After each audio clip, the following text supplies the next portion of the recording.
Buon pomeriggio, conclusa la stagione regolare, ci avviamo all'inizio dei playoff. 28 squadre in lizza, ne salirà solo una alla prossima Serie B e fra queste 28 in lizza c'è il Catania che incomincerà fin da subito nella partita delle 20 di domenica con il Giuliano. Parleremo ovviamente della partita del Catania, ma parleremo anche delle condizioni del Messina in vista dei prossimi play-out. Parleremo anche di calcio a 5 del Siracusa che potrebbe essere un prossimo iscritto al campionato di Serie C. Con i miei ospiti in studio un saluto a Carlo Breve. Ciao Carlo. Buon pomeriggio Marco, buon pomeriggio a tutti. E un saluto anche al nostro Ermanno Florio. Ciao Ermanno. Ciao Marco, buon pomeriggio a tutti.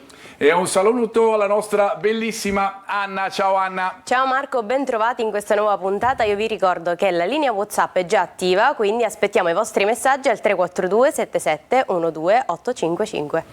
Allora Anna, sei pronta con il calendario della prossima giornata? No, sto scherzando, andiamo invece a dare il quadro del primo turno dei playoff per quanto riguarda il girone C, perché ci sono ovviamente 3 appuntamenti in programma e uno di questi riguarda proprio il Catania. Sono prontissima, eccoci arrivati agli attesissimi playoff. Le squadre che giocheranno il 4 maggio alle 20 sono Catania Giuliano, Benevento Juventus Next Gen e Potenza Picerno. Andiamo a vedere anche, questo è il quadro della situazione che possiamo rivedere un attimo in grafica prima di continuare. Ricordiamo mercoledì 7 maggio il secondo turno per quanto riguarda ovviamente il girone, i playoff dei gironi. Ricordiamo gara unica, si vince con 2 risultati su 3 per la squadra messa meglio in classifica, che sono le squadre che giocano in casa, per cui Catania, Benevento e Potenza. Andiamo a dare invece uno sguardo, Anna, al calendario invece per quanto riguarda girone A e girone B, tanto da conoscere un po' quelle che potrebbero essere alcune delle avversarie dei rossazzurri. Iniziamo col girone A. Le squadre che giocheranno sempre il 4 maggio alle 17:30 sono Renate Arzignano, Gian Erminio, Virtus Verona. Invece alle 20 Trento, Atalanta Under 23. Passiamo al girone B. Sempre alle ore 20, il 4 maggio, Arezzo, Gubbio, Vispesaro, Pontedera e Pineto Pianese. Anche in questo caso ovviamente questo vale per tutti e due i turni, il prossimo sarà sempre il 7 di maggio, ricordiamo ovviamente che dal prossimo entrerà la quarta in classifica dei gironi, poi dal primo della fase nazionale la terza e la vincitrice della Coppa Italia e poi la seconda in classifica. Un regolamento particolare, vi facciamo vedere anche quelle che sono le date complessive dei playoff che valgono ovviamente sia per questi primi turni, per cui primo e secondo domenica 4 maggio e mercoledì 7 maggio come avete già visto dalle grafiche che ci ha letto Anna, e poi si entra nella fase playoff nazionale in cui incominciano le gare di andata e ritorno, per cui 11 maggio e 14 maggio per il primo turno, secondo turno 18 e 21 e poi le Final Four, semifinale e finale si arriva e si conclude il 7 di giugno. A proposito di conclusioni, io intanto saluto Carlo perché so che poi tu non seguirai da vicino questi playoff, o almeno li seguirai da lontano. Sì, sei in tarda notte. sì. Mi sveglierò proprio nel cuore della notte per vedere il Catania. le partite del Catania. Ovviamente spero di vederne tante, quante più possibili e poi per vedere dal vivo l'ultima di sabato 7 giugno, perché rientrerai dalla Cina. La data del mio rientro. Proprio quel giorno. A proposito, come arriva il Catania a questi playoff?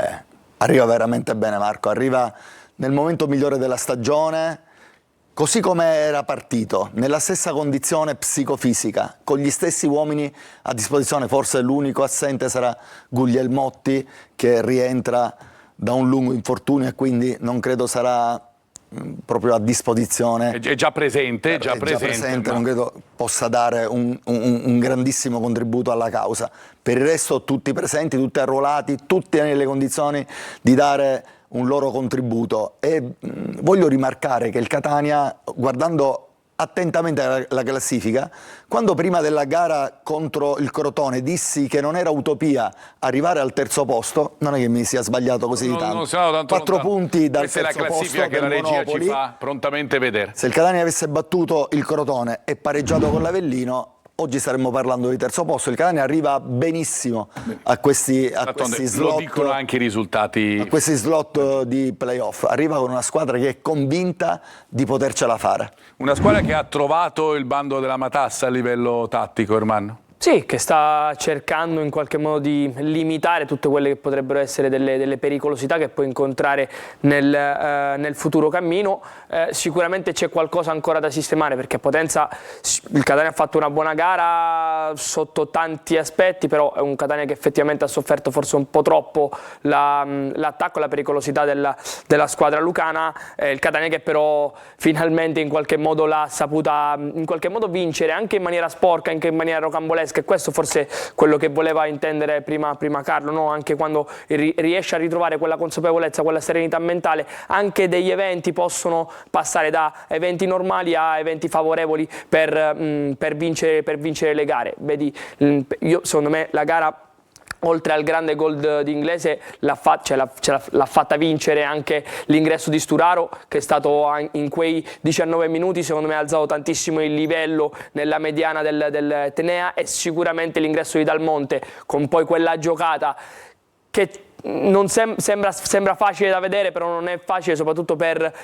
lucidità e per qualità tecnica, che alzano il livello e che poi Inglese trasforma in gol. A proposito di potenzialità del Catania per questi playoff, l'abbiamo chiesto a degli ex rossazzurri che sono stati qui a Catania per l'evento benefico importantissimo che c'è stato in questa settimana, e dunque noi al Massimino siamo andati ad ascoltarli con Olivera, Marcolin, Capuano, Pantanelli e Le Grottaglie, e vediamo che cosa ci hanno detto sulla possibilità che ha la squadra di Toscano in questi playoff.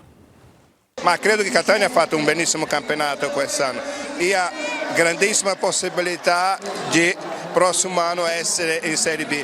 Dipende da loro, perché hanno 2 partite, si vincono questa in casa e ha un'altra partita in casa. Io credo che Catania ha la possibilità di fare impazzire questa gente, perché meritano. Il Catania è una squadra forte, quest'anno ha avuto un po' di alti e bassi, anche un po' per gli infortuni così, però poi arrivare ai playoff è un momento dove lo stadio si riempie, ti dà una spinta in campo, dove il peso specifico del Catania secondo me può fare la differenza. Sarebbe bello poter vedere di nuovo il Catania tornare in Serie B, gli facciamo l'augurio, però è nelle corde del Catania. Io penso che se basta entrare in questo stadio, solo vedere lo spirito e sentire lo spirito della città che vuole calcio, no? Il calcio vero. Quindi penso che loro devono essere tranquilli mentalmente, ma nello stesso momento consapevoli che hanno una responsabilità enorme e devono portare questa città dove nel calcio quello che conta. Abbiamo fatto un fine di girone di ritorno ottimo, con belle prestazioni, quindi sono sempre una persona positiva e sono fiducioso a maggior ragione in questa occasione. Se c'è questa atmosfera è difficile pensare che Catania non arrivi alla finale. Io spero, perché noi stiamo tifando, noi da ex, che Catania torni presto a certi livelli. Poi venire qua e vedere uno stadio così è impensabile che i giocatori non abbiano energia, voglia e carattere per poter portare il Catania avanti. Abbiamo sentito le voci di 5 ex nel corso di un gol per la solidarietà. Tanti dicono che il Massimino deve diventare un fattore, è un fattore per Catania. Ma l'abbiamo detto in tempi non sospetti che il Massimino sarebbe diventato un fattore del Catania qualora la squadra si fosse ripresa, così è stato. La squadra si è ripresa e ora il Massimino bollirà già a partire da domenica. Ci sarà tanto entusiasmo, tanta passione che può essere veramente la marcia in più per questa squadra. Trascinante, il pubblico del Massimino, vediamo se siete trascinanti anche voi con i messaggi per la nostra Anna. Lo sono Marco, infatti ecco i primi messaggi. Ciao a tutti voi studio. Per Carlo, penso che la squadra abbia trovato la quadratura del cerchio a livello tattico. Pensi che si potrà vedere anche un sistema con un solo trequartista e 2 punte? E ancora passiamo ai complimenti. Vorrei fare i miei complimenti a Raimo, giocatore super sottovalutato da quasi tutti, come se in C fossero tutti campioni. Invece secondo me ha fatto una signora stagione. E continuiamo con i complimenti, però stavolta per noi, solo per complimentarmi con la vostra trasmissione. Mai sopra le righe, si parla di pallone e si danno le notizie, ma senza inutili protagonismi e senza parlare a Bambera, bravi. Allora va bene, questa la tralasciamo, grazie, Allora, però considerando invece Raimo. il sistema di gioco, prima le 2 punte col trequartista dietro, considerando che Inglese e in questo momento Lunetta sono inamovibili, c'è da scegliere il secondo tre quarti, che tra Jimenez e Stoppa sarà sempre uno dei due. Quindi con i 2 tre quarti è la prima punta. Molte volte poi si alza Lunetta a far coppia con Inglese. Quindi i sistemi lasciano il tempo che trovano. Raimo, l'abbiamo detto da sempre. Tu lo dici Raimo dalle ha fatto prime una signora 3-4 stagione, giornate. giocatore costante, affidabilissimo, tutte partite da 6, 6,5, con qualche apice, mai partite sotto il 5, quindi ragazzo di una disponibilità unica. Siamo contenti che domenica ha coronato la stagione con un gol e credo che si presenterà in assi di partenza dei playoff da titolare. Con ogni probabilità, insomma, per la partita, Ermanno. Giocatore, dico, che sa giocare a destra, a sinistra, ha fatto gol col mancino, il mister l'ha detto proprio in telecronaca scorsa settimana, giocatore che ha collezionato un gol, 3 assist, sempre presente, sa difendere, sa attaccare. Di questi giocatori penso che allenatori, soprattutto allenatori come Toscano, ne vorrebbero a decine. Invece parlavamo prima dei trequartisti, Dal Monte, ne ha parlato prima Ermanno, ottimo il suo ingresso nella partita di Potenza, Carlo l'ha vista dal vivo, è un giocatore che secondo voi quali qualità in più può dare al Catania in questa fase così importante della stagione? Intanto è uno che quando subentra riesce a spaccare la partita. Abbiamo visto a Messina, l'abbiamo rivisto a Potenza, e quindi i giocatori di questi sono veramente importantissimi per un tecnico. Ci sono tanti giocatori che se tu fai subentrare non rendono. Lui è uno di quelli che quando subentra invece fa la differenza. Fondamentale per l'allenatore avere in panca dei giocatori che sono subito pronti a spaccare la partita. Lui può agire sia da tre quarti che da seconda punta che da esterno a destra, con caratteristiche diverse a Raimo, quindi nell'arco della gara domenica era importante che subentrasse in quel ruolo lì, perché i 2 mancini a sinistra, Celli e Anastasio, stavano accusando qualche fatica. Ha spostato Raimo a sinistra, ha messo lui a destra, ha spaccato la partita.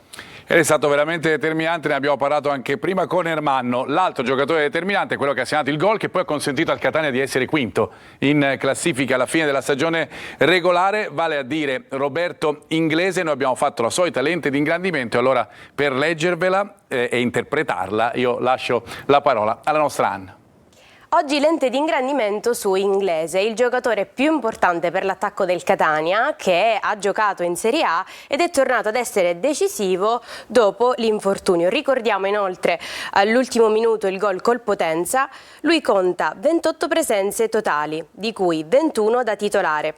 13 gol segnati, quindi supera le sue migliori stagioni nel 2017-2018, quindi 140 minuti per gol fatti, ha 33 anni e un valore di mercato di 250.000 euro. E questo è Inglese, di cui abbiamo parlato tantissimo nelle nostre trasmissioni, per cui non vi faccio parlare oltre, ma vi chiedo quanto può essere trascinante in questo ultimo mese, se sta al meglio Roberto Inglese, perché questo ha fatto durante tutta la stagione. Intanto ha dimostrato di stare bene, e questa è la cosa più importante. Il Catania si riappropria della sua prima punta più forte, più decisiva, più determinante. Si presenta in ottime condizioni anche dal punto di vista mentale. Il gol di domenica secondo me è importantissimo, perché lo sblocca, non segnava da un po' di tempo, e quindi sarà secondo me determinante, ed è uno tra i pochi sostituibili. Mi auguro che anche Montalto possa dare una mano in questo rush finale, perché ci sarà bisogno pure di lui e di De Paoli, ma lui è il giocatore secondo me insostituibile lì davanti. Giocatore insostituibile? Sì, sì, ma la cosa che mi ha più colpito di Inglese è l'approccio sia fisico che mentale alla gara. Io volevo sottolineare, a parte il gol bellissimo che vedremo successivamente, ma anche 2 o 3 volte su una palla arrivata a lui, quando non è riuscito a riceverla bene o andava in transizione negativa, era il primo a rincorrere, a andare ad acchiappare quasi l'avversario per cercare comunque di recuperare più velocemente sicuramente palla, e questo è un approccio che sicuramente ai compagni fa sentire quell'attaccamento, e soprattutto ai tifosi fa sentire quell'attaccamento che forse in alcuni momenti della stagione gli era mancato. Quindi bene sia dal punto di vista realizzativo sia dal punto di vista di proprio totalità di gioco con la squadra e col gruppo. Ed è quello che è fondamentale, anche perché poi l'ha detto nelle varie interviste nel dopo partita, ha detto: io non sono quello che viene definito il classico bomber, cioè non ho mai segnato 20-25 gol a stagione, ma sono un giocatore che riesce a giocare con la squadra, e questa è una cosa certamente importantissima, Carlo. Sì, sa legare il gioco, bravo tecnicamente e soprattutto aiuta la squadra. Tante transizioni negative, come diceva Ermanno, tanti aiuti ai propri compagni. Giocatore veramente di grande caratura, di grandissima personalità, che anche di grandissima umiltà, con grandissima umiltà si è calato in un campionato che non gli appartiene, e quindi veramente chapeau a Roberto Inglese. Noi ci fermiamo, ritorniamo fra pochissimo, andiamo a concentrare il nostro sguardo sul Giuliano, prossimo avversario del Catania, e ricordiamo ultima squadra che il Catania ha battuto in casa, era il 26 di gennaio. Ci vediamo fra poco.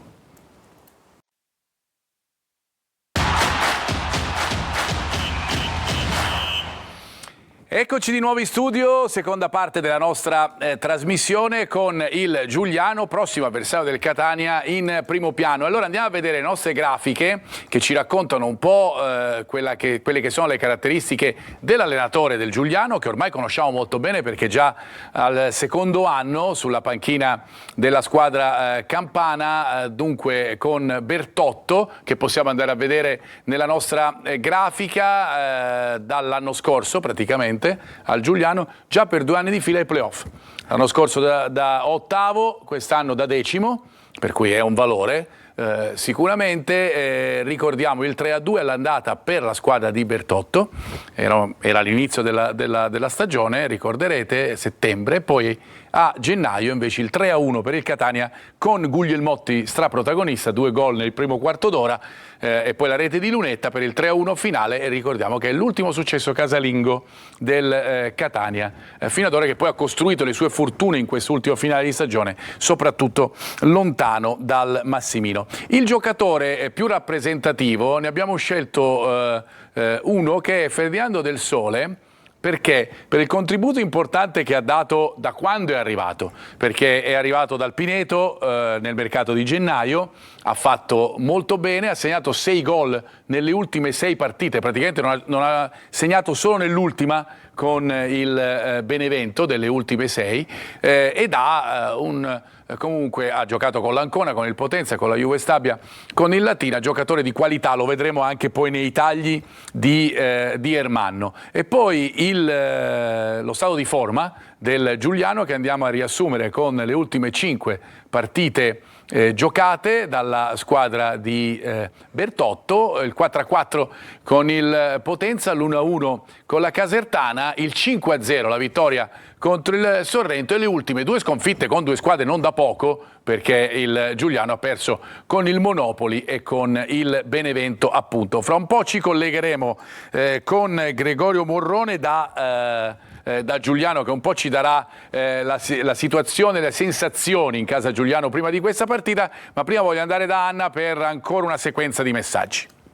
Eccomi con altri messaggi. Ci scrivono: in questa fase pochi parlano di Toscano, con la squadra al completo abbiamo capito perché ha vinto tanti campionati. Per Carlo c'è qualcosa però che ancora Toscano deve fare secondo te per far diventare il Catania il favorito dei playoff?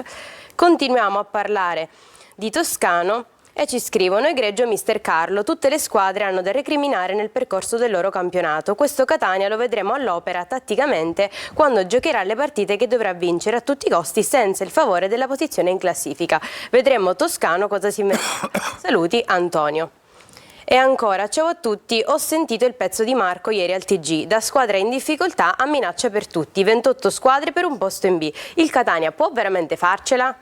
Lo scopriremo solo vivendo. Solo vivendo, bravissima, perché su questo, oppure abbiamo bisogno della palla di vetro, non è detto che ce l'abbiamo. Invece voglio chiedere a Carlo: Toscano si inventerà qualcosa ha trovato la quadratura, l'abbiamo già detto prima. Non si inventerà nulla, proseguirà dritto per quello che è stato il canovaccio della sua stagione, punterà sui giocatori che stanno meglio fisicamente, quindi andrà dritto dietro questa linea, che è quello che all'inizio gli ha fatto fare tutti quei risultati e che nell'ultima striscia di campionato ha portato il Catania a inseguire quasi il terzo posto. Quindi il Catania arriva come meglio non potrebbe arrivare a questo rush finale. E l'abbiamo detto, appunto, qualcuno ricordava un pezzo del nostro telegiornale, appunto una squadra che fino a 2 mesi fa era considerata in difficoltà, quasi ai margini della zona playoff nel proprio girone, che adesso invece, come racconti giustamente tu, è una squadra che diciamo nessuno vorrebbe incontrare, ecco, in questi prossimi playoff. Invece poi è verissimo, scusami, come diceva il nostro amico da casa, è verissimo che dovrà, nelle partite dove il Catania avrà un risultato su 2, e lì dovrà dare qualcosa in più anche a Toscana, è normale che sia così. È vero, perché normale. chiaramente è poi una situazione un po' più complicata, e lì sicuramente la sua esperienza, la sua voglia di vincere, la sua abitudine a vincere sarà, secondo me, anche darà qualcosa in più anche alla squadra. Sarà in quel caso la fase nazionale, quando incominceranno anche le gare di andata e ritorno, per cui ricordiamo anche questo. Io vado subito dal collega Morrone di Teleclub Italia. Ciao Gregorio, buon pomeriggio, ci ritroviamo, quest'anno già è la terza volta, perché appunto è la terza volta che il Catania ritrova il Giuliano. Intanto ti chiedo con quali sensazioni sei a Giuliano, perché non tutti sanno, ma Giuliano è un comune enorme, 120.000 abitanti, giusto Gregorio? A te, ciao, buon pomeriggio. Buon pomeriggio a voi e a tutti i telespettatori. Sì, Giuliano è la terza città della Campania per numero di abitanti, ma anche per estensione, ed è una particolarità, non è capoluogo di provincia. È una città che è triplicata negli ultimi anni per l'esodo di tanti napoletani della città metropolitana che hanno scelto di venire in periferia. Io in questo momento mi trovo a Napoli centro, sono qua per una cosa da fare, e quindi niente, sono con voi. Il Giuliano arriva a questa gara come una mina vacante, spronata dal direttore Fracchiolla, che nell'ultima gara col Benevento è andato in conferenza stampa al posto di Bertotto, lamentando il fatto che non gli è piaciuto che nelle ultime 9 gare il Giuliano abbia zoppicato tanto e vinto solo 2 volte. Lui con Lecco è arrivato a vincere i playoff partendo dalla posizione proprio da 9º, 10º, e quindi ha spronato la squadra a dare tutto a Catania, a non andare a fare una gita, ma a cercare di portare a casa il risultato, anche perché comunque il Giuliano è una squadra più da trasferta, dove ha chiuso al 6º posto come posizionamento rispetto al 10º generale, e con 6 vittorie, quindi chiaramente verrà a Catania con la testa anche leggera dell'avventura da perdere, perché comunque la missione del Giuliano è quella di fare un calcio sostenibile e valorizzare i giovani, fa molto scouting nelle giovanili delle prime squadre, delle squadre di Serie A e di Serie B, e su questi ragazzi punta per sostenere appunto con la loro valorizzazione il percorso della Lega Pro. È ambizioso, nel corso degli anni vorrebbe anche scalare la Serie B, ma diciamo che ad oggi è prematuro, quindi verrà, ripeto, a Catania con l'intento almeno di superare il turno, dato che l'anno scorso non ci riuscì, pareggiò a Cerignola e non gli bastò, e adesso è condannato a vincere anche a Catania come era l'anno scorso, e quindi credo che darà battaglia fino all'ultimo per tornare a casa risultato positivo. Senti, situazione invece della squadra, perché ci sono 2 squalificati che sono Padula e Peluso, come immagino il consueto 4-3-3 per Bertotto, probabilmente con quali interpreti? Probabilmente con tutti i titolari che ha a disposizione, la probabile ve l'ho inviato, l'avete dimostrata. Sicuramente diciamo che al posto di Padula giocherà Nepi, e Peluso non era un titolare, ma è uno che alternava con Vallarelli e Giorgione. Adesso non c'è, e la scelta potrebbe ricadere su Vallarelli, che sta giocando titolare nelle ultime gare, con Giorgione pronto a subentrare. Ma come avete detto, tutte le speranze sono riposte nel trio d'attacco, soprattutto su Del Sole, che da quando è arrivato a gennaio ha dato quello sprint per permettere alla squadra di arrivare 10º. Ha fatto 6 gol in queste gare, e anche per lui è svoltata la carriera, perché aveva segnato un solo gol col Pineto, e da gennaio in poi è diventato un calciatore completamente diverso, e sulle ali dell'entusiasmo sta trascinando la squadra a questo ambizioso obiettivo. Grazie Gregorio, ti saluto, ci ritroviamo ovviamente, non so se sarai a Catania, nel caso ovviamente... No, a Catania no. Va bene, allora buon lavoro a Gregorio Morrone. Noi torniamo a parlare e salutiamo il nostro collega del Giuliano. Lo facciamo attraverso le statistiche a confronto che un po' ci danno il senso della differenza fra Catania e Giuliano, con le nostre grafiche, con 3 dati che abbiamo messo, Ermanno, in contrapposizione: i gol fatti e i gol subiti e la media gol a partita. La contrapposizione notevole è nei gol subiti, come vedete, 34 contro 54 da parte del Giuliano. E poi ovviamente, come al solito, Ermanno, punti in casa per il Catania e dati in casa per il Catania, dati in trasferta invece per il Giuliano. Sì, partendo dai primi 3 dati, ovviamente nasce subito una divisione del Giuliano netta, che ci fa vedere, come ha detto anche il giornalista, diciamo, da Giuliano, proprio la differenza tra quelli che sono i valori proposti dal roster degli attaccanti. 51 sono i gol fatti, ma non solo gli attaccanti, lo vedremo anche con ottimi centrocampisti quali Celeghin e De Rosa che vanno spesso a segno. Il Catania anche ovviamente ha un valore d'attacco abbastanza elevato, quindi 49 sono i gol fatti, che sono 1.4 a partita, che non sono pochi. Differenza invece netta sta nei gol subiti, addirittura il Giuliano ha subito 20 gol in più del Catania, e questo ovviamente fa vedere anche la differenza del Giuliano stesso come rosa, che sicuramente spicca più nel reparto offensivo che nel reparto difensivo, dove qualche piccola sbavatura presenta. Dal punto di vista invece delle singole squadre, vediamo i punti del Catania in casa, che sono solamente 25, quindi un 43%, che di solito in realtà, diciamo, qualsiasi squadra bene o male di Serie C ha i dati invertiti, perché di solito fanno più punti in casa che in trasferta. Il Giuliano, che invece ha un punteggio in trasferta, diciamo, quasi pari al 50%, quindi 25 punti fatti in trasferta. Catania che fa veramente pochi gol in casa, ne abbiamo visti anche la volta scorsa, sono solo 18. Però ne subisce pochissimi. Però ne subisce solo l'Avellino mi sembra ha fatto meglio. Solo l'Avellino è andato, diciamo, ha segnato 2 gol, però sì, 18 i gol fatti, 12 solo i gol subiti. Giuliano che invece ha segnato in trasferta 24 gol, sono un 42%, quindi preferisce far gol in casa rispetto che in trasferta, anche se sicuramente il dato della partita col Potenza che ci hai fatto vedere prima tu, quindi quel 4-4, ha alzato i dati, e invece i gol subiti ne subisce, diciamo, il 50%, e sono sempre tanti i 28 gol subiti. Ricordiamo il 3-1 diciamo in casa del Catania, dove si è vista anche la difficoltà del Giuliano nel difendersi e nel non scoprirsi nei primi minuti.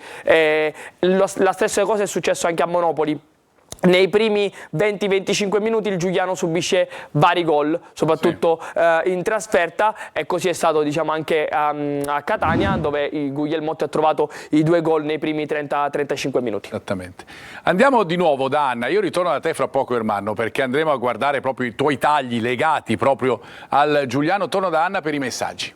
Vediamo cosa ci racconta Marcello da Mascalucia. Buon pomeriggio, adesso la squadra campana, poi nel mirino Vicenza e Ternana.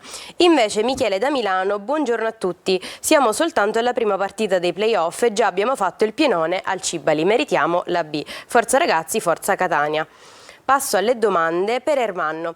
Il Catania non vince in casa dal 26 gennaio, invece in trasferta ha vinto le ultime 5. C'è una spiegazione tattica secondo te? Altra domanda: con l'arrivo di Zarbano il Catania colma una lacuna enorme. Chiedo a Marco e Carlo se può bastare per fare un salto di categoria come club. Allora, partiamo dalla domanda per Ermanno. Allora, sicuramente la differenza la fa tanto più che dal punto di vista tattico, sono stati anche gli avversari che il Catania ha incontrato in casa nelle ultime prestazioni. la grande differenza tattica la fa l'avversario, perché l'avversario sicuramente, soprattutto se non è un avversario di grandissima caratura, quando viene a Catania cerca di chiudersi, aspettarti, stare basso col baricentro basso per poi andare in delle fasi di transizione, quindi contropiede e ripartenza, che permettono poco al Catania secondo me di tirar fuori quelli che sono delle giocate importanti, soprattutto da parte dei trequartisti o degli attaccanti o dell'attaccante stesso, quindi della prima punta, il quale è inglese. La differenza secondo me in queste partite l'ha fatta anche la difficoltà in casa nei primi 25-30 minuti di trovare quel gol, che in realtà il Catania ultimamente sta trovando non da situazioni di sviluppo, ma da situazioni di sviluppo di calcio piazzato, ovvero per esempio calcio d'angolo. Mi viene da pensare l'ultima partita ovviamente col Potenza, ma anche la partita col Trapani, ma anche la partita col Messina. Sono tutte partite che vengono sbloccate da un calcio piazzato e poi ovviamente l'avversario si deve in qualche modo esporre, deve andare con tanti uomini nella metà campo offensiva, e quindi lascia dello spazio alle spalle, e in quello spazio sicuramente ci sarà qualche errore, perché come ha detto prima anche l'altro commentatore, diciamo, in qualche modo i giocatori in Serie C non sono fenomeni, quindi fanno diversi errori. Sicuramente è più proiettato la squadra avversaria a eseguire qualche errore. Io ricordo la partita col Crotone. Al 28esimo c'è stata una grande occasione su palla inattiva, il Catania non è riuscito con Quaini a trovare il gol dell'1-0. Se avesse trovato quel gol dell'1-0 sicuramente avremmo visto un Catania tatticamente simile a quello del Catania della trasferta. Delle partite in trasferta. Che vedremo successivamente con i tagli video. Per quanto riguarda il pubblico, vabbè, lo sappiamo sempre che il pubblico di Catania è l'arma in più per i rossazzurri, e chiaramente ci sono ancora dei biglietti a disposizione, ma indubbiamente ci sarà il pubblico delle grandissime occasioni. Per Zarbano vi dico sì, le carte sono praticamente in mano ai legali, insomma è tutto definito fondamentalmente per quello che sarà con ogni probabilità il nuovo direttore generale del Catania. Non è detto che forse potremo anche vederlo già domenica nella partita, magari a vedere la partita con il Giuliano. Mi auguro che Zarbano, che non conosco, faccia un buon lavoro. Per lui parlo un attimino, insomma, parla della sua carriera. E andiamo alla domanda che ci facevano. Ma mi auguro pure che rimanga il direttore Faggiano, che secondo me ha fatto... Sono due ruoli completamente diversi. Sì, un grande lavoro, che si trovi la sinergia per far lavorare entrambi, potrebbero essere un valore aggiunto per il Catania anche in Serie B. Specifichiamo ovviamente che il direttore generale è chiaramente è completamente un'altra cosa rispetto al direttore sportivo, ed era un ruolo vacante nel Catania che insomma non c'era da parecchio tempo, per cui è importante colmare questa lacuna, fra parentesi con un dirigente che insomma non scopriamo certamente noi per l'esperienza che ha. Torno da Ermanno, fase di non possesso per quanto riguarda il Giuliano. Allora è una squadra che a quanto tu hai visto, a quanto tu hai valutato, ha un po' di difficoltà nello scappare all'indietro. Sì, nel scappare indietro e seguire alle volte anche i riferimenti, quindi diciamo che, come ho detto poc'anzi, la difesa, soprattutto con alcuni suoi interpreti, quali per esempio Caldore o Solcia, che vedremo successivamente, non hanno nelle corde, sono dei buoni marcatori, ma non hanno nelle corde delle grandi qualità fisiche, soprattutto nei primi passi, quindi nella fase di accelerazione. Se parte il taglio video, esatto, possiamo vedere già subito, qua addirittura col Sorrento con l'uomo in meno, vediamo la difficoltà sia di Solcia che di Caldore, in vantaggio in questo caso Caldore sull'avversario nel coprire lo spazio, nell'attaccare il pallone. Qua è bravo poi Musso a calciare in porta, è bravo Russo a sventare la minaccia. Qui vediamo addirittura una situazione dove Solcia segue il riferimento, mentre Caldore perde completamente il suo riferimento, e su questa palla in profondità poi ha difficoltà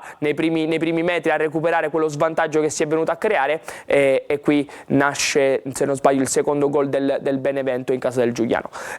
Altra situazione invece dove abbiamo detto il discorso dello scappare all'indietro, dove non sono proprio prontissimi e hanno queste capacità nelle corde.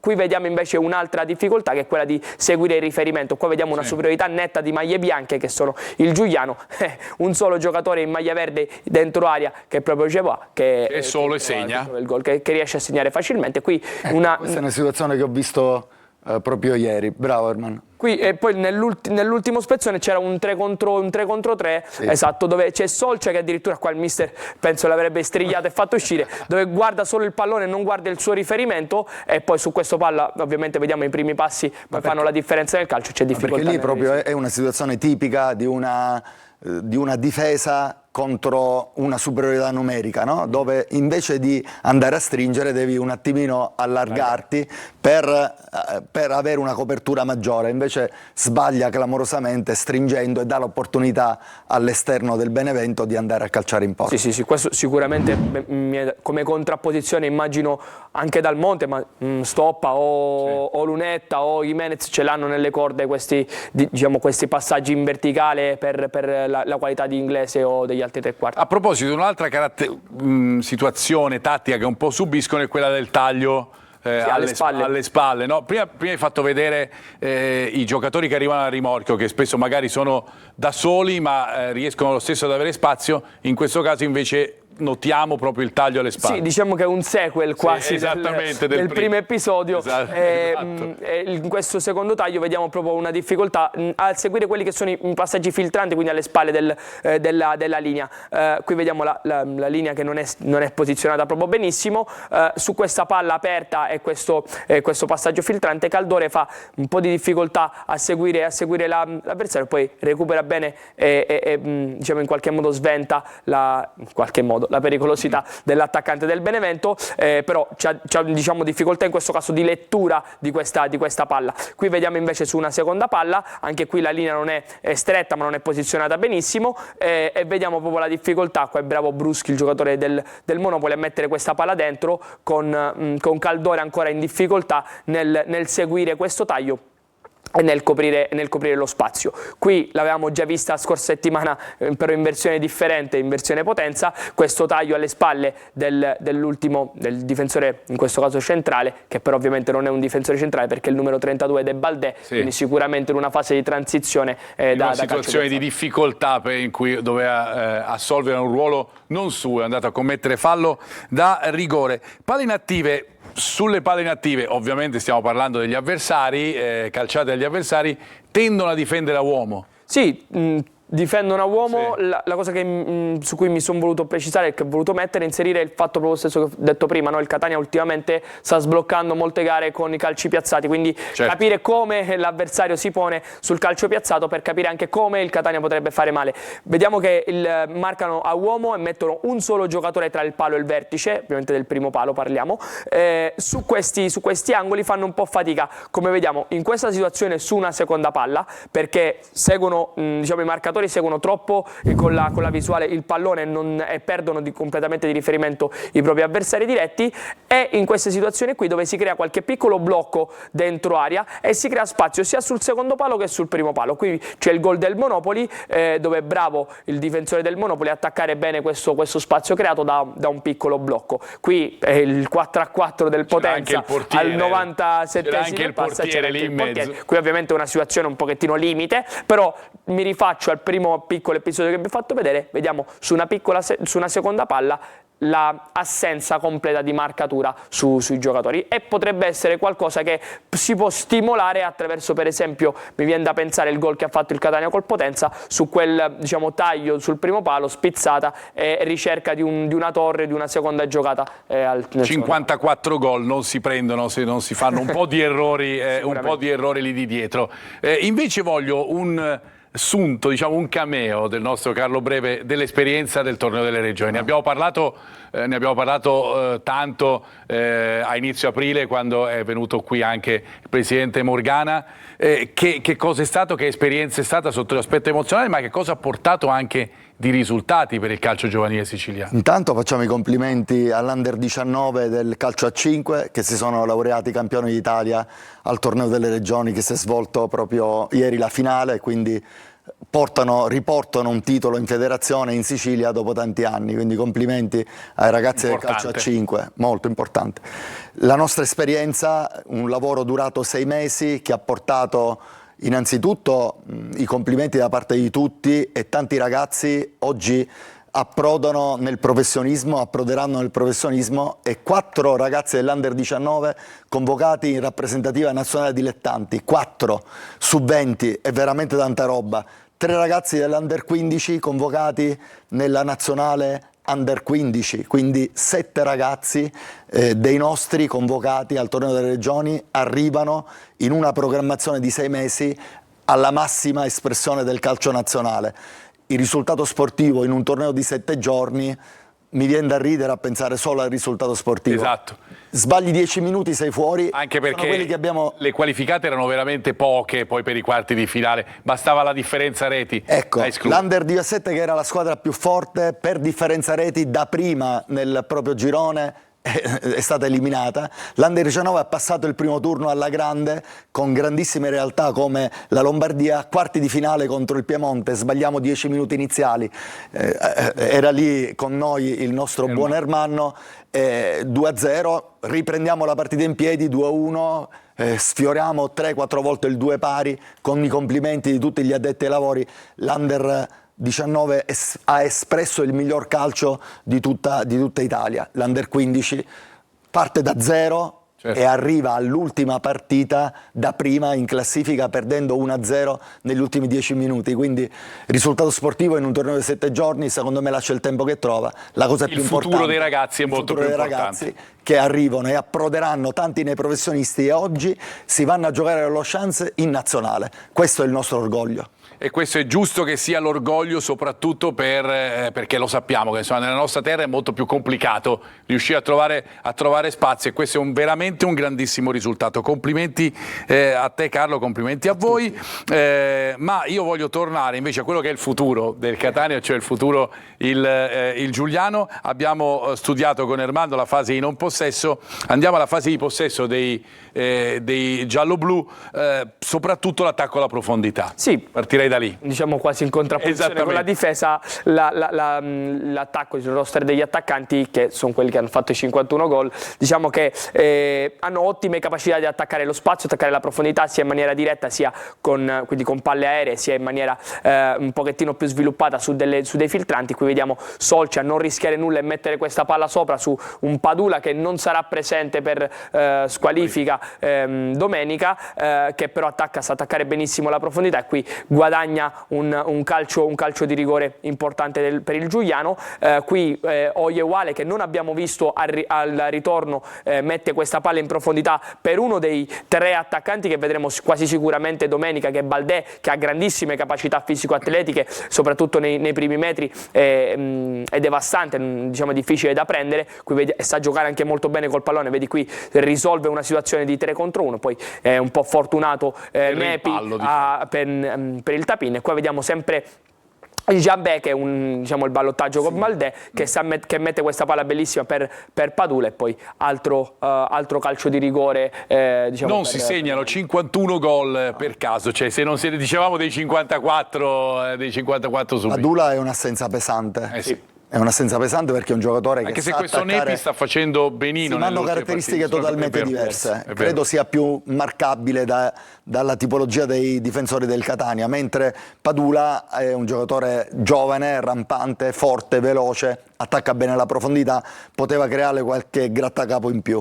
Nepi, che è un ottimo giocatore, ha caratteristiche che si affacciano bene a quelle che sono, si sposano bene a quelle che sono le caratteristiche dei difensori del Catania. Nepi, diciamo, come caratteristiche ovviamente diverso anche strutturalmente. Padula 1,80 m, più dinamico, esplosivo, uno che si sposta, che varia, diciamo, nel parco dell'attacco, mentre Nepi è uno a 1,90 m, è un giocatore un po' più longilineo che sa giocare bene di testa, abbiamo visto il gol fatto prima, però è un giocatore che, come ho detto prima a Marco, è un giocatore che ha fatto tanti gol da quando è arrivato dall'Arzignano, ed è un giocatore che fa un gol ogni 100 minuti di partita, quindi sicuramente è un giocatore da tenere d'occhio. Ovviamente se gli metti accanto Di Gennaro se la giocano dal punto di vista di centimetri, poi deve essere bravo il Catania però a limitare tutte quelle che possono essere le pericolosità. Tiro da fuori, un'opzione anche perché anche in questo caso sono pericolosi. Sì, qui andiamo ad analizzare dei tiri da fuori, non l'ho fatto per caso, un po' voluto, ho analizzato secondo me quello che è il secondo faro in qualche modo del Giuliano, che c'è Leghin, che è il centrocampista classe 99, ex Inter e Como, con cui ha vinto anche la Serie C diciamo diversi anni fa. Qui vediamo una situazione dove si crea un 1 contro 1 laterale, palla rimorchio, scarico, Leghin si fa trovare sempre nello spazio libero per ricevere e calciare, addirittura qui calcia di prima e mette in diversa difficoltà il portiere del Benevento. Qui invece vediamo ancora un altro scarico per Leghin, che da posizione ancora più proibitiva trova addirittura quasi l'incrocio dei pali, quindi un giocatore che sa calciare, che è molto, molto bravo a guardare la porta. E qui anche qui uno scarico dietro, qui è Del Sole fare questo scarico per Leghin, che guarda prima la porta, qui addirittura controlla e calcia e trova il palo. Quindi un giocatore che sa calciare da fuori, che da quelle distanze 25-30 metri può creare difficoltà.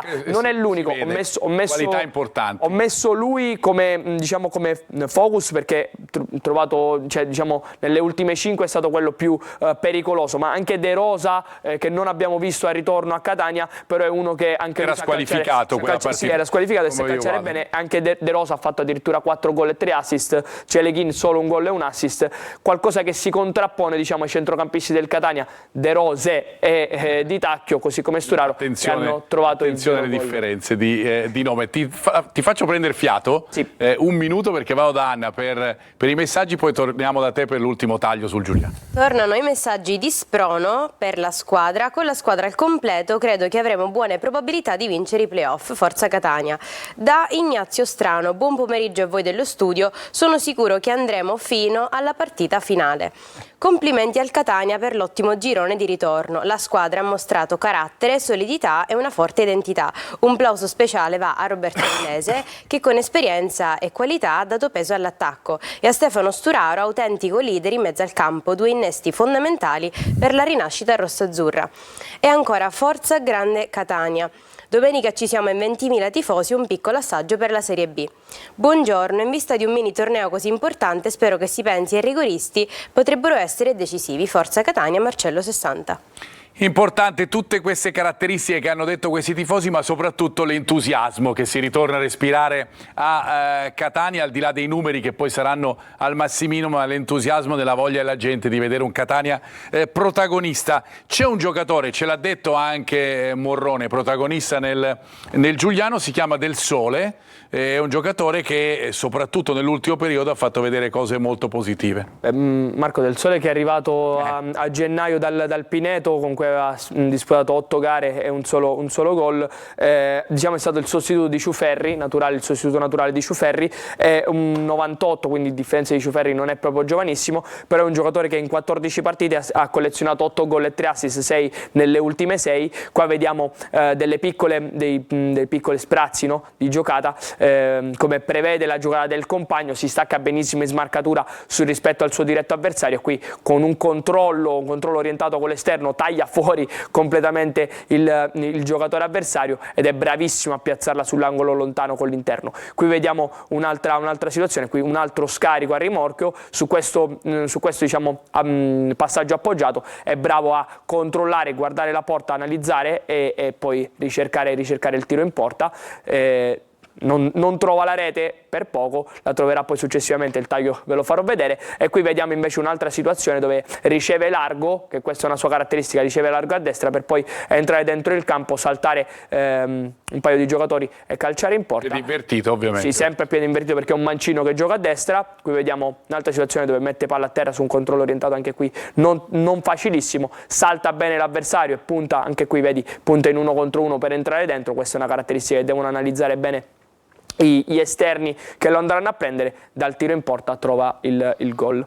Qualità sia balistiche che di dribbling per Del Sole. È un giocatore diverso rispetto a Ciuferri, secondo me è più completo, più maturo ed è più centrocampista rispetto a Ciuferri, anche se ha nelle corde queste qualità di saltare l'uomo e andare al tiro. Giocatore più uomo squadra rispetto a Ciuferri.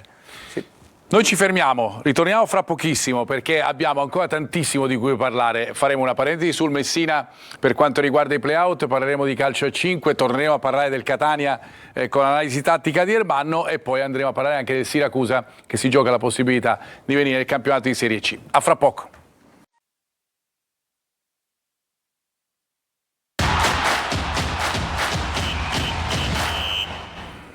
Terza parte della nostra preview, abbiamo parlato dell'avversario del Catania, fra poco torneremo a parlare della partita che i rossazzurri devono giocare al Massimino domenica, ma c'è un'altra squadra siciliana che sarà impegnata in questa coda del campionato di Serie C, cioè il Messina nei play-out, entrerà in gioco la prossima settimana, secondo calendario, contro il Foggia. Allora ci colleghiamo con Francesco Triolo per parlare un po' della situazione in casa Messina. Ciao Ciccio.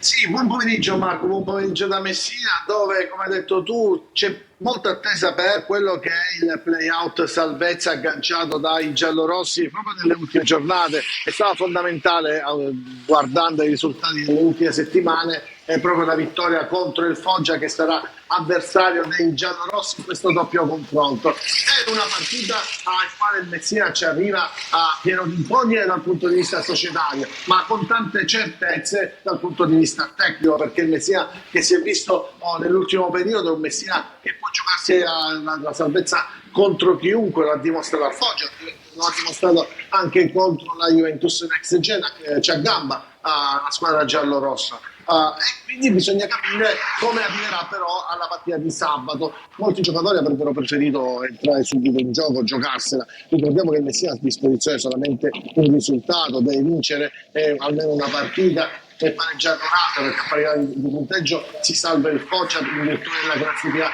favorevole. Però è un Messina che sta andando avanti. Dal punto di vista societario invece si registra qualche timido approccio da parte di un imprenditore Peditto, ha incontrato il sindaco, questo però è da valutare anche alla luce di quello che sarà l'esito dei play-out. Alla prevendita si preannuncia tanta gente, tanto che è stata chiesta anche l'ampliamento della capienza dello stadio Franco Scoglio, che è ferma a 6.900 spettatori, ma che potrebbe in questa occasione arrivare anche a 10.000 in base anche alla prevendita come andrà.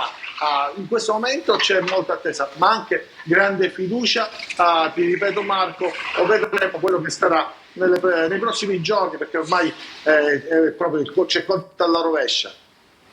Ovviamente ci accompagnerai, Francesco, verso questa partita che attende il Messina, partita importantissima nella weekend della prossima settimana, ovviamente. Ciao Francesco Triolo, alla prossima, ciao. Grazie a voi, buon lavoro.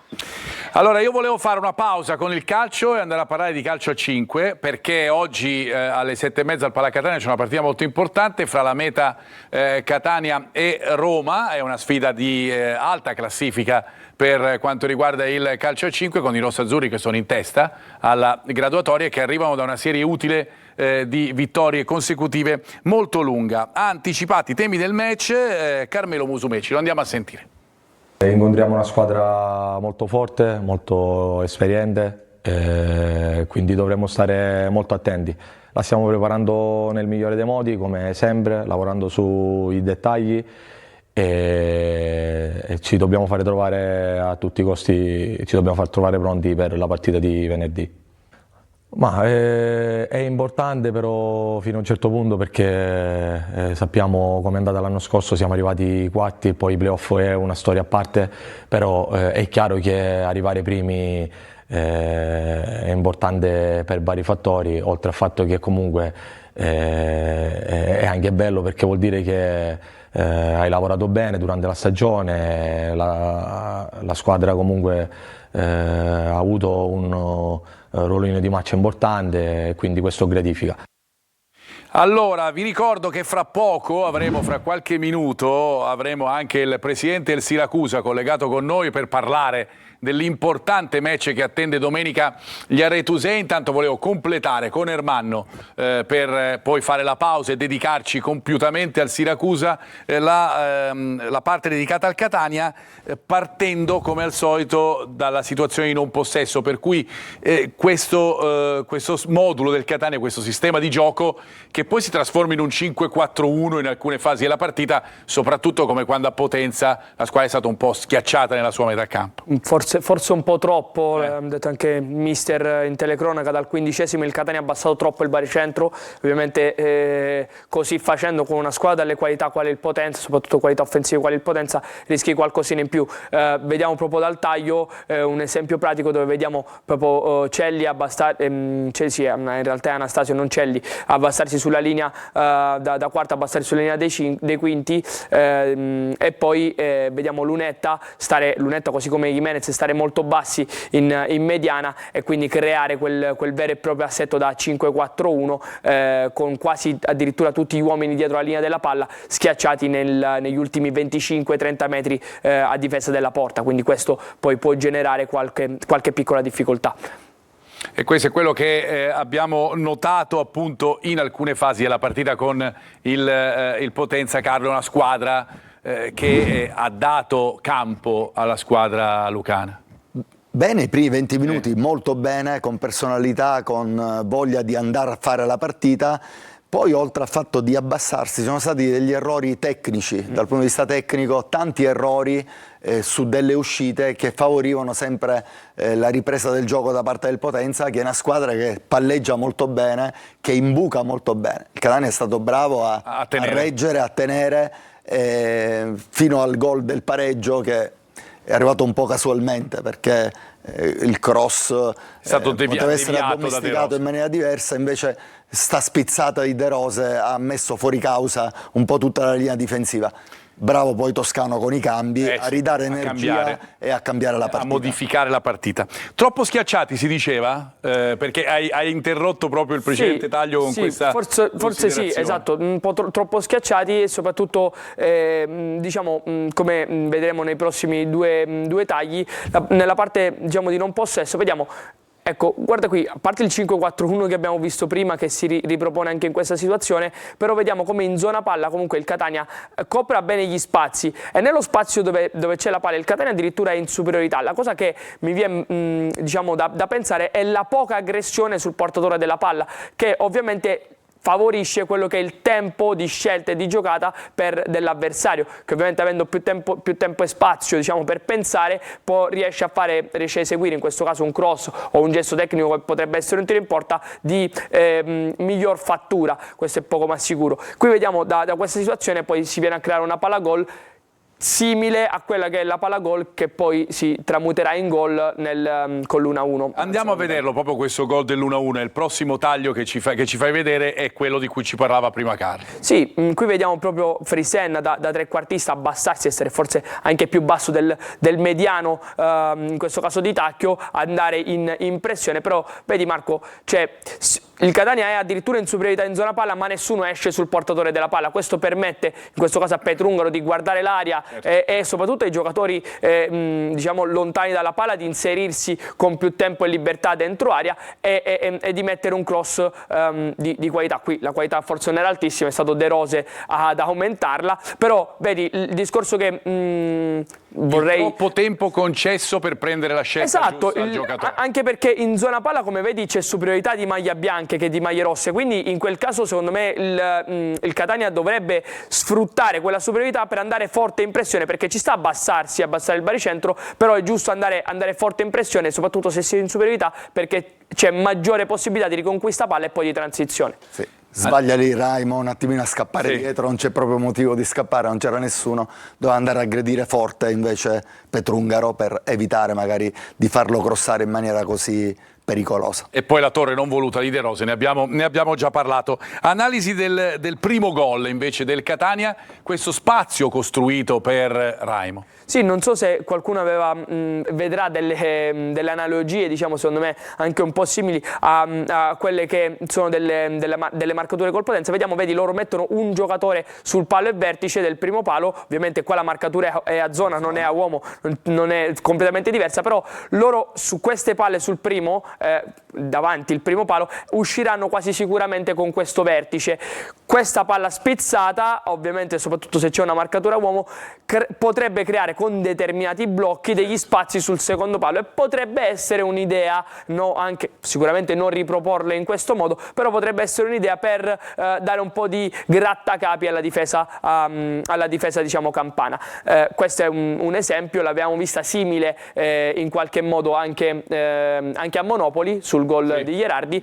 Vediamo questa spizzata dal primo verso il secondo, sul secondo si inseriscono Lunetta, Gherardi e Di Gennaro, non la prendono nessuno dei tre perché la palla è leggermente dietro, ma c'è Raimo, Raimo che mette bene nel sacco. A proposito di mettere nel sacco, c'è poi l'ultimo, quello di Inglese. Andiamo a vedere il gol, che poi appunto è valso la posizione finale di classifica del Catania. Sì, qui mi piace vedere perché il Catania in realtà gioca e costruisce, sa costruire, sa giocare anche bene a calcio. Qui vediamo Gherardi fare una giocata di prima intenzione non facile con l'esterno per Dal Monte. Qui Dal Monte da esterno, come ha detto benissimo il mister, spacca la partita, entra dentro. E poi qui vediamo Inglese, l'ho zoomato perché vediamo Inglese che tocca l'avversario per Rengia che gli sta davanti, quindi gli fa sentire la presenza, ma poi allo stesso tempo si stacca per rubargli quel metro e quel secondo, quel decimo di secondo, per poter essere in vantaggio su entrambi i difensori centrali che non marcano a uomo ma marcano a zona, cosa che già avevamo visto nella scorsa settimana nell'analisi dell'avversario. E praticamente dal limite dell'area lascia partire un tiro di testa che va a finire sotto la traversa. Non è per niente facile questo.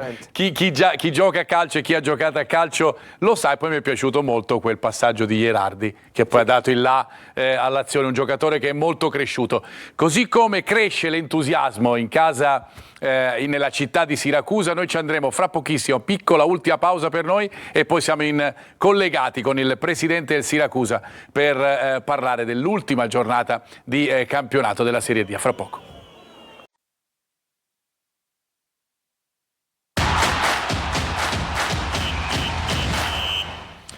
Ed eccoci qui, quarta parte della nostra preview, ve l'avevamo anticipato, siamo collegati con il presidente del Siracusa, Alessandro Ricci. Presidente, buonasera. Buonasera a tutti. Allora, noi l'avevamo già avuta ospite in questa nostra trasmissione l'anno scorso, quando c'era la sfida al vertice fra Siracusa e Trapani. Era stato con noi insieme ad Antonini, non le aveva portato granché bene. Questa volta speriamo di rifarci in vista dell'ultima partita di campionato che diventa decisiva. Un punto di vantaggio da difendere per il Siracusa, la partita in casa della Nuova Igea domenica. Con quale spirito e soprattutto qual è l'atmosfera che sente lì attorno a lei, visto che magari sarà a Siracusa in questo momento? No, sto arrivando a Siracusa, sì. Allora, rispetto all'anno scorso c'è una grandissima differenza, che l'anno scorso eravamo già, credo, 6-7 punti dietro il Trapani di Valerio, quando andammo poi al provinciale, perdemmo 1-0 e loro potevano festeggiarono il campionato. Quest'anno abbiamo fortunatamente una situazione diversa, abbiamo il campionato in mano nostra, nel senso che dipende solo da quello che faremo noi domenica a Barcellona. Coi 3 punti saremo matematicamente in Serie C, indipendentemente da cosa faranno le altre squadre.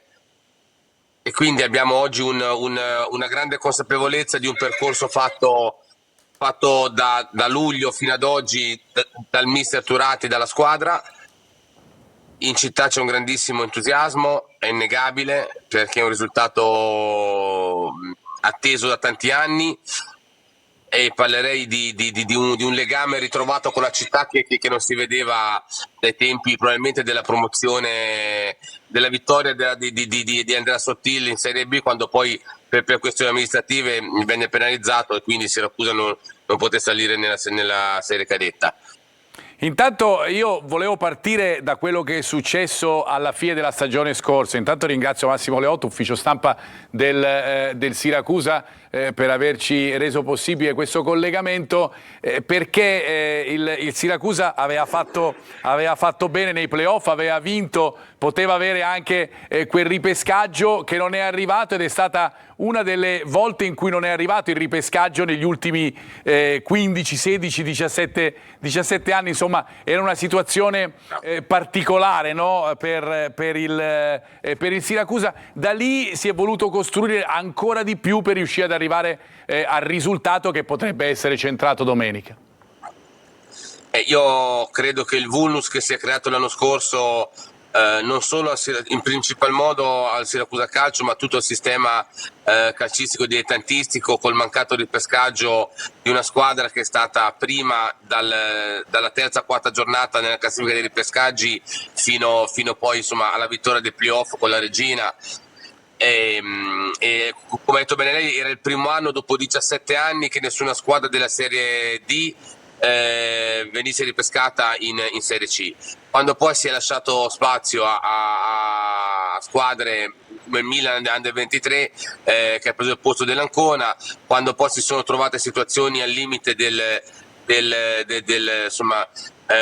dell'etico, come la Turris, come il Taranto, che hanno pesantemente falsato il campionato. Ora, lei prima parlava del Trapani di Valerio Antonini. Io voglio ricordare che il Trapani era in zona playoff, si è trovato in zona playout, che il Cerignola era primo in classifica e poi si è trovato comunque sia secondo, e poi il campionato è andato probabilmente immediatamente o meno all'Avellino. Quindi dovremmo andare verso una direzione di un inasprimento dei criteri e finanziari, economico-finanziari, ma anche di omologabilità dei campi, perché diventa complicato poi poter fare investimenti, pianificare investimenti in stagioni, quando poi a febbraio-marzo ti capitano queste situazioni e quindi ti falsano completamente un campionato. Noi in maniera molto più lieve quest'anno nel nostro girone con la situazione dell'Acragas abbiamo assistito a una squadra che si è ritirata. Abbiamo avuto la fortuna che, pur subendo una decurtazione di punti, alla fine siamo rimasti nella stessa posizione, cioè ovvero primi in classifica, seppur vero con un minor vantaggio, però alla fine è stata una decisione che era digeribile rispetto a quella che hanno subito certe squadre di Serie C del girone C. Allora io le faccio arrivare alcuni messaggi che arrivano dai tifosi del Siracusa alla nostra trasmissione, gliele legge la nostra Anna. L'entusiasmo dei tifosi di Siracusa traspare anche dai messaggi.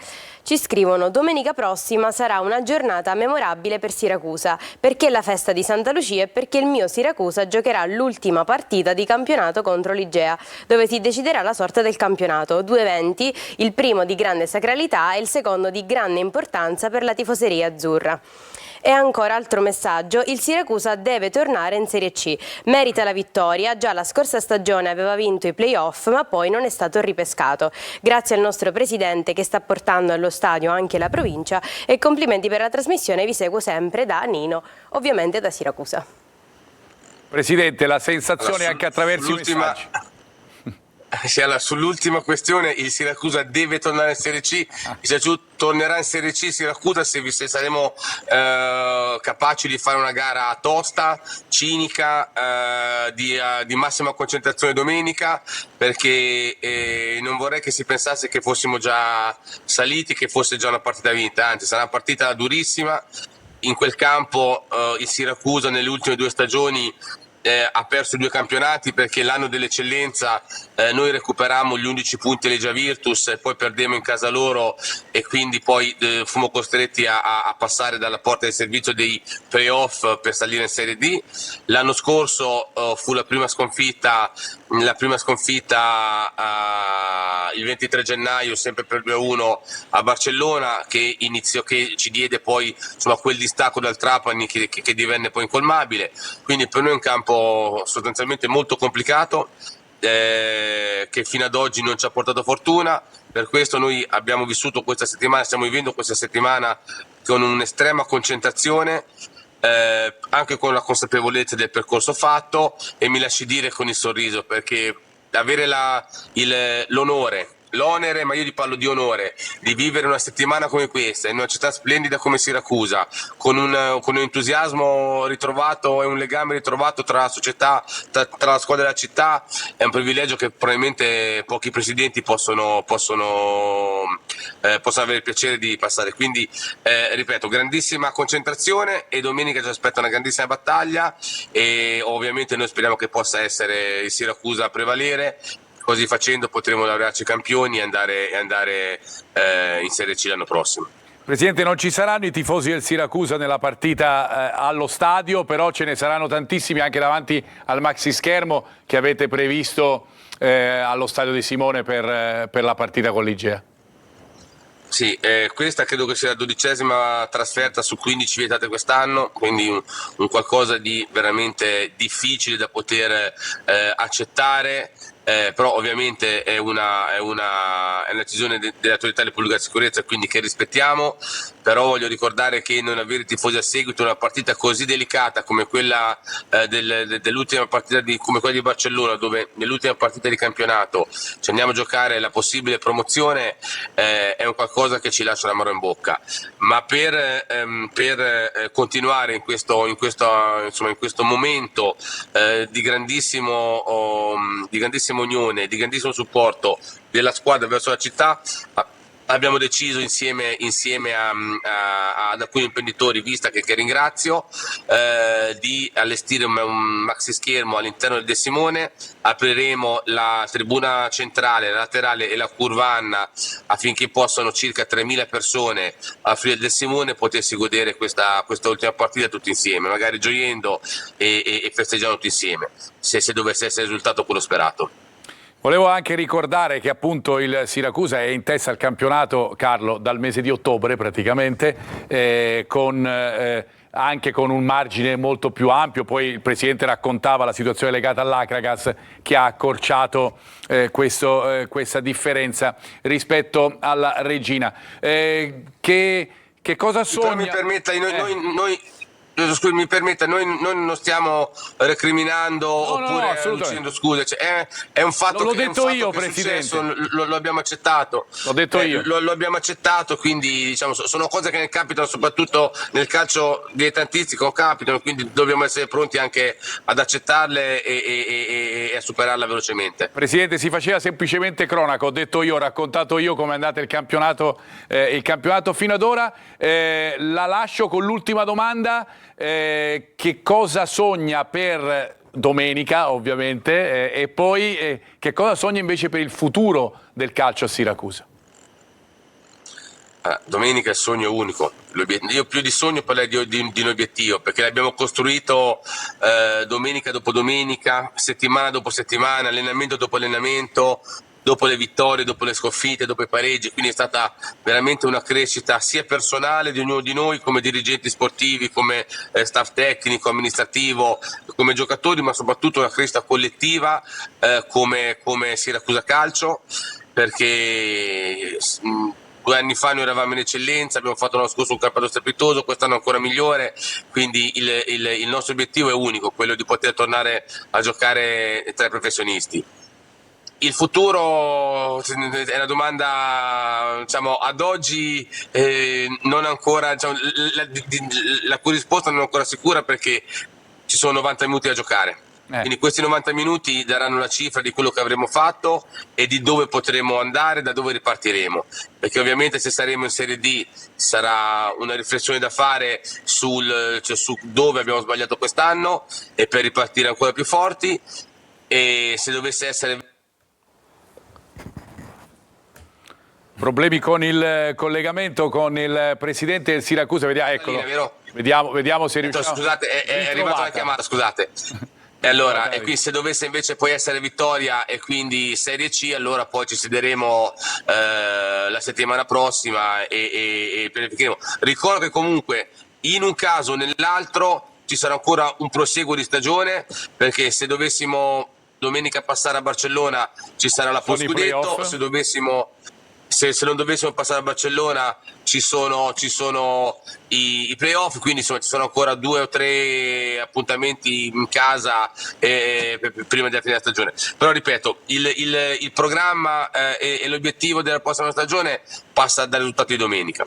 Presidente, le faccio vedere delle immagini che abbiamo dal basso dell'ultima partita, la vittoria con la Vibonese, le vediamo, ma le chiedo, perché lo vedremo anche nelle immagini, anche per concludere questa nostra intervista, che cosa ha dato in più Walter Zenga, che vediamo qui, personaggio storico del calcio italiano, so del grande rapporto fra di voi e so che anche a livello di brand ha dato molto al Siracusa. Allora, le svelo un piccolo segreto. Quando è andata via la comunicazione era Walter Zenga che mi ha chiamato, che era appena arrivato a Siracusa. E quindi nome e nome. No, allora Walter, la storia personale di Walter, sia come uomo, come professionista, calciatore e dirigente sportivo, parla da sola. Quello che ci ha dato è stato veramente la capacità di riuscire a superare certi momenti di difficoltà, quando magari non riuscivi a vincere oppure non riuscivi a avere una visione chiara. La sua esperienza, le sue parole sono sempre state di massimo aiuto, e il rapporto personale che si è instaurato con Walter ormai da un anno è incredibile. Noi lo consideriamo un amico, a volte scherziamo con lui perché diciamo Walter, ma è dalla nazionale a Siracusa, però è il progetto che lo ha colpito, ci ha dato una mano. Spero che con il suo contributo, con il suo ulteriore contributo domenica, si possa avere il risultato da tutti sperato, e poi pianificheremo insieme il futuro. Grazie Presidente, una buona serata, buon pomeriggio, la faccio incontrare ovviamente con Walter Zenga in vista di questa importantissima partita e mi auguro di averla in studio magari nelle prossime prometto. puntate. Va bene. Anche perché ho letto un messaggio, questo la prossima volta vi prometto, però arrivate sempre tardi, quindi non riesco a organizzarmi. Prometto che da qua al 9 giugno, che sarò a Siracusa, verrò a trovarvi in studio. Grazie Presidente, buon pomeriggio. Arrivederci Grazie ancora. Grazie, buon pomeriggio. Ovviamente in bocca al lupo al Siracusa, che potrebbe raggiungere appunto le serie professionisti, e lo merita ovviamente la città e anche i tifosi. Torniamo al Catania, Carlo, per fare vedere velocemente quelle che sono le probabili formazioni della partita del Massimino, partendo dai rossazzurri, che non dovrebbero discostarsi di molto, se non di niente, dall'ultima partita giocata con il Potenza, almeno per quanto riguarda la formazione titolare. Magari qualche ballottaggio lì in mezzo, Costuraro, magari qualche ballottaggio del trequartista Jimenez con Stoppa, ma insomma la quadra è quella. La quadra è quella in questo momento, mentre la probabile formazione del Giuliano, ne abbiamo parlato poco fa anche con il collega Campano, con De Rosa a fare da metronomo, Celeghin, di cui ci ha parlato Ermanno, con Vallarelli lì in mezzo, il tridente d'attacco del Sole Baldé con Jambé, che sarebbe l'alternativa appunto a Baldé, e Nepi lì davanti dovrebbe essere il terminale offensivo nel 4-3-3 di Bertotto. Per la felicità della regia non abbiamo ancora finito, perché già mi fanno i saluti con la manina, ma noi andiamo invece da Anna, perché ci sono ancora qualche messaggio, tanti. Vi avviso la regia mi che picchiano sono qualche tanti. messaggio. Esatto. Mi dispiace per loro, ma sono un bel po'. Dario Curva Sud ci chiede se ci sarà il VAR nella partita di domenica. Sì. Invece Peppe Catanista: credo che con la coppia in mediana Sturaro di Tacchio abbiamo più ritmo partite, più soluzioni con palla e senza. Cosa ne pensate, studio? E ancora da Salvatore Granita: questa partita sarà un assaggio per la promozione.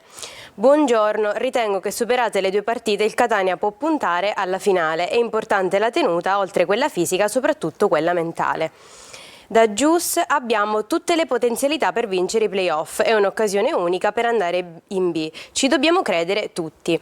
E poi, dato che so che ti mancava, Marco, ci ha pensato Giuseppe da Mascalucia a chiedere: buongiorno, avete notizie su Torre del Grifo?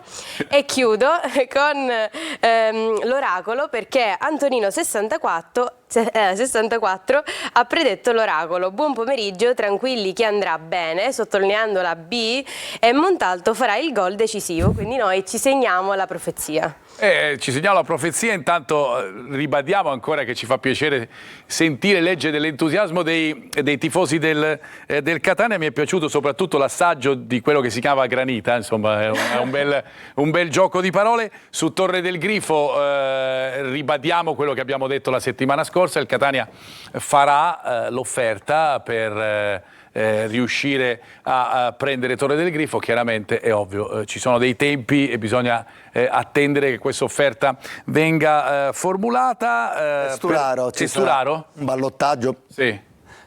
Io mi immagino in questa serie di partite, speriamo che ce ne siano tante, sempre un ballottaggio De Rossi e Sturaro e un'alternanza, perché ogni 3 giorni giocare è sicuramente dispendioso e quindi un'alternanza tra giocatori di pari livello in questo momento sicuramente potrebbe essere utile. Sono d'accordo col telecronista, sicuramente del telespettatore, sicuramente mette un po' di qualità oltre che quantità in mezzo al campo. In mediana ancora ha fatto 11 e 19 minuti, quindi nelle ultime due, quindi con calma, anche perché deve essere completo il recupero fisico. È un po' la situazione, chiaramente di Sturaro di più, di Sturaro di meno, ma anche la stessa situazione anche per Guglielmotti, di cui abbiamo accennato poco fa. Il VAR ci sarà, tant'è vero che andiamo a vedere l'ultima grafica, così dalla regia sono contenti. Andiamo a chiudere, questo è l'arbitro, Matteo Ubaldi di Roma 1, come vedete i 2 assistenti di Padova, il quarto ufficiale di Barletta, ma VAR, Marco Serra di Torino e AVAR, assistente VAR, Giuseppe Mucera di Palermo. Dunque rispondiamo anche alla domanda del nostro telespettatore. Abbiamo finito. Caro Carlo, siamo ai saluti, spero non per la stagione, ti dico questo e ti saluto veramente con tanto affetto e un ringraziamento. Lunedì scorso avevo salutato tutti, avevo salutato pure te, avevo detto che sarei venuto a salutarti personalmente insieme ad Ermanno e Anna. E voglio estendere i saluti a tutta la famiglia di Telecolor indistintamente non avevo dimenticato. Non sarà in Cina 6 anni, però detta così. Torno il 7 giugno. Esatto. La volta scorsa non avevo dimenticato di salutare i cugini, no, era stato messo un veto da parte di mia moglie per le loro rivelazioni. Ah, ok. Quindi ora che attraverso tante istanze sono riuscito a ottenere il beneplacito di mia moglie, saluto anche i cugini. Benissimo. Un abbraccio forte. Un abbraccio forte a te, Carlo, e ci rivediamo sicuramente fra un mese, sperando appunto di dover commentare qualcosa che ci farà piacere certamente commentare. Grazie Ermanno. Grazie a te Marco. Grazie sempre per la tua competenza, grazie sempre per la sua bellezza e simpatia ad Anna. Ciao Marco, grazie. Noi ci vediamo il 9 maggio solo se il Catania passa i turni dei playoff. E non è una minaccia, no, attenzione, diciamo che anzi è ovviamente una speranza. Ricordiamo che Telecolor ha acquisito i diritti in esclusiva per le partite in trasferta anche dei playoff, in caso di accesso dunque alla fase nazionale, per cui avremo questa possibilità di offrirvi questo spettacolo. Siamo veramente in chiusura, vi ringrazio e vi do appuntamento alla prossima con Preview. Ciao!